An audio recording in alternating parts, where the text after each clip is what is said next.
Hai, selamat malam. Assalamualaikum warahmatullahi wabarakatuh. Perkenalkan, nama saya Yetniwati, biasa dipanggil Yetni.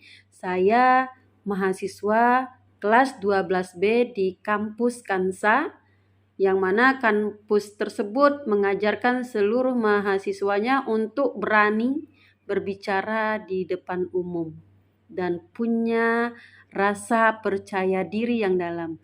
Baiklah teman-teman, izinkan saya pada saat ini akan menyampaikan sebuah kisah inspirasi yang saya ambil dari Sumatera Barat. Jadi karena saya kelahiran dari Sumatera Barat, jadi saya ambil kisah inspirasi saya pada saat ini dari Sumatera Barat. Mungkin teman-teman sudah tahu nama Buya Hamka. Ya, pasti teman-teman sangat mengenal nama ini. Buya Hamka ini adalah seorang tokoh nasional, seorang pahlawan juga, dan juga seorang jurnalis, seorang penulis, sastrawan, dan juga seorang politikus, dan juga seorang ulama. Jadi beliau ini sangat menguasai banyak bidang. Beliau ini lahir di Tanah Sirah, ya, nama tempat di Sumatera Barat. Tanah Sirah tepatnya itu di Sungai Batang, Maninjau, pada tahun 1908 tanggal 17 Februari. Beliau ini adalah seorang anak ulama. Bapaknya bernama Haji Rasul atau lebih dikenal dengan Buya Abdul Karim Amrullah, dan mempunyai istri bernama Syafiah.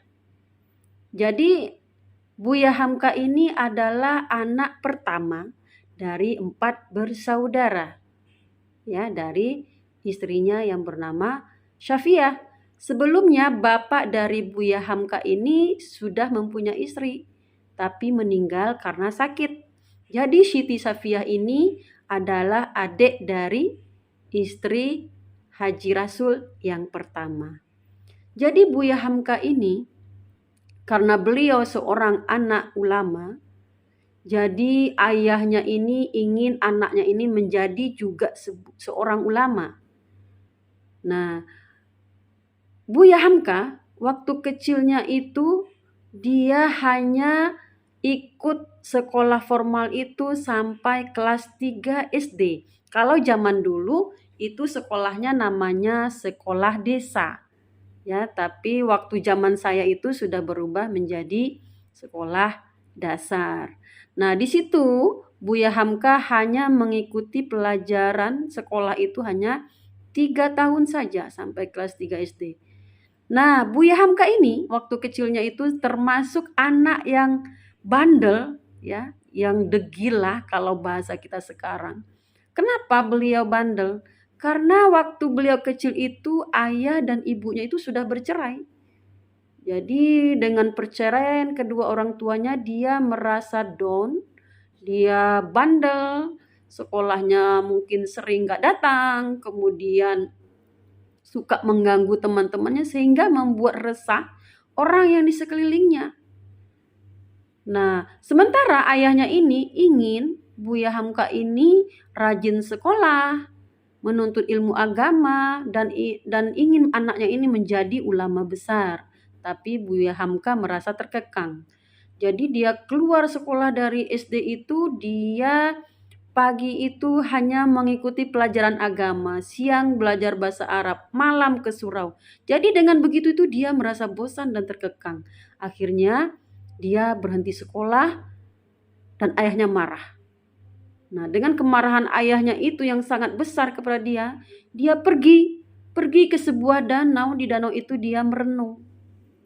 Dia merenung, akankah dia harus bandel atau aku akan jadi ulama. Lama dia merenung di danau itu. Dan akhirnya apa? Akhirnya beliau memutuskan, aku akan menjadi seorang ulama. Akhirnya beliau pulang ke rumah.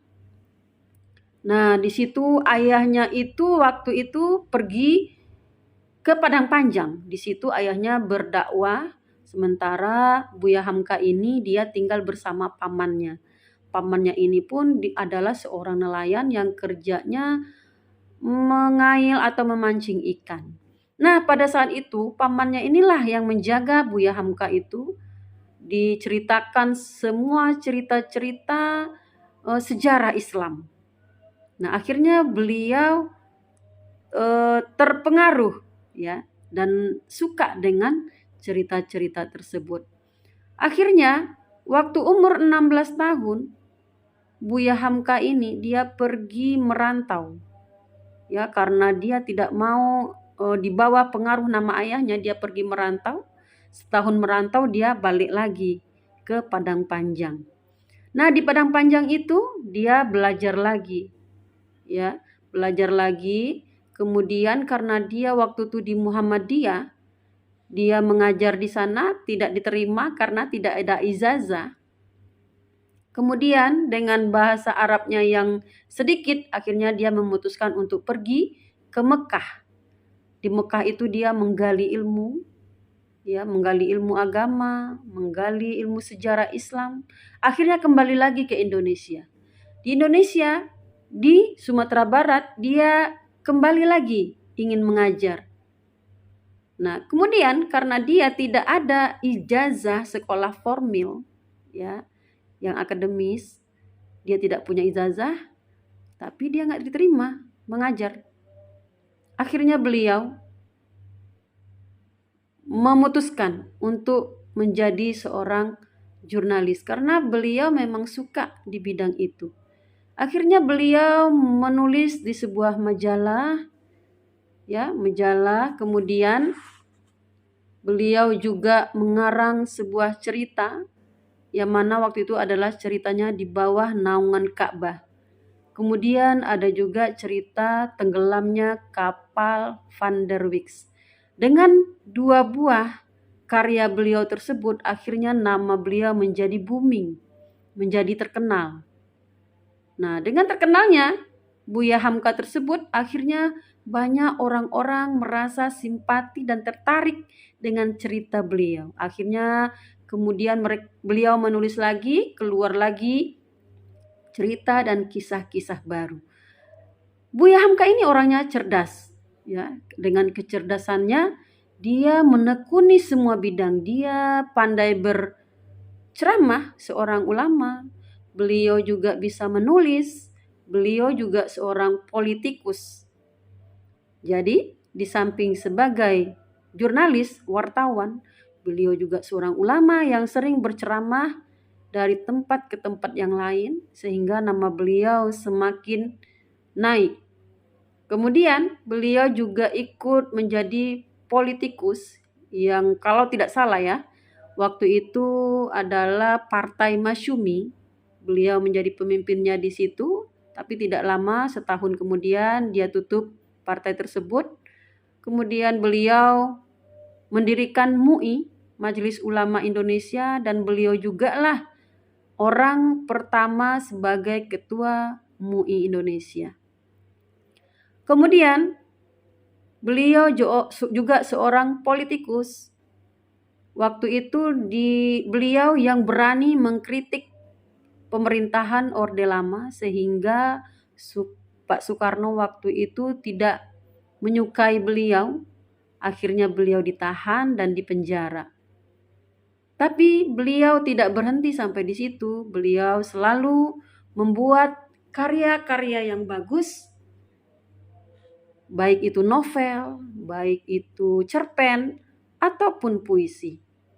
Nah, akhirnya beliau dibebaskan dan di pemerintahan Soeharto beliau ikut memberi sebuah inspirasi, kemudian ikut dalam pemerintahan, memberi macam-macam saran dan kritik. Akhirnya beliau meninggal pada usia 73 tahun, dimakamkan di Tanah Kusir, Jakarta Selatan. Jadi apa yang bisa kita ambil dari kisah Buya Hamka ini? Adalah sebuah kisah di mana kita harus mempunyai berbagai macam keterampilan, Yang mana dengan keterampilan tersebut kita bisa menjadi yang luar biasa. Jadi teman-teman, bergeraklah, majulah, tata hati, tata pikiran, perbanyak hal-hal yang positif, karya-karya yang positif, insya Allah teman-teman akan diakui, baik itu di lingkungan teman-teman maupun di lingkungan masyarakat. Baik teman-teman, itu saja inspirasi saya pada saat ini. Mungkin banyak kekurangan karena dalam hal ini saya baru belajar. Salam sehat dan sukses selalu. Assalamualaikum warahmatullahi wabarakatuh.